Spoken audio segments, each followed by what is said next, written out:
स्थानीय व्यवसायी दिलीप सारदा ने शनिवार को एक पत्रकार परिषद आयोजित कर अपने पेट्रोल पंप के खिलाफ चल रहे उपोषण पर प्रतिक्रिया व्यक्त की। उन्होंने इसे दुर्भाग्यपूर्ण और बदनामी की नियोजन की साजिश करार दिया। सारदा ने बताया कि उनका भारत पेट्रोलियम का पंप पिछले 50 से 60 वर्षों से संचालित है और आज तक किसी भी प्रकार की दुर्घटना या अनियमितता की घटना वहां से नहीं घटी है। उन्होंने कहा कि कुछ लोग केवल निजी द्वेष की भावना के चलते मेरे पंप के खिलाफ उपोषण कर रहे हैं। उन्होंने यह भी आरोप लगाया है कि कुछ तत्व सोशल मीडिया के माध्यम से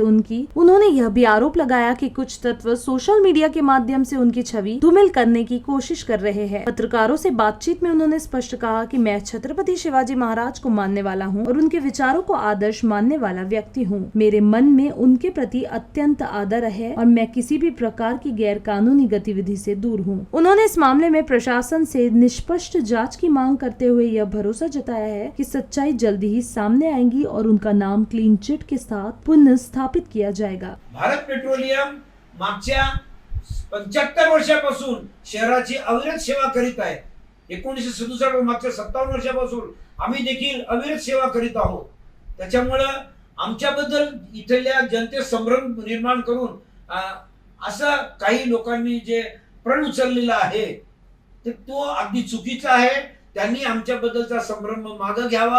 आम्ही जिथेही शासनाने आमच्या कंपनीला समजा जागा बदलून द्यायचं किंवा हे जागा आम्ही त्या ठिकाणावर जाऊन व्यवसाय करायला तयार आहोत। आपल्या विरोधात जो उपोषण बसले आहे त्यांचं म्हणणं आहे ती जागा अतिक्रमित आहे, हे खरं आहे का? नाही, ते एक्सक्लुझिव्हच्या मॅप प्रमाणे आणि शासनाने जी आपल्याला लीज डिमार्केटेड करून दिलेली आहे तेवढ्या जागेत पंप चालू आहे ना। 1952 पासून पंप चालू आहे। इकडे 1 इंच इकडे तिकडे सरकलेला नाही आहे। 1952 चे तारखूट अजूनही तिथे शिल्लक आहे। चारीकडून आहे, तुम्ही येऊन पाहू शकता।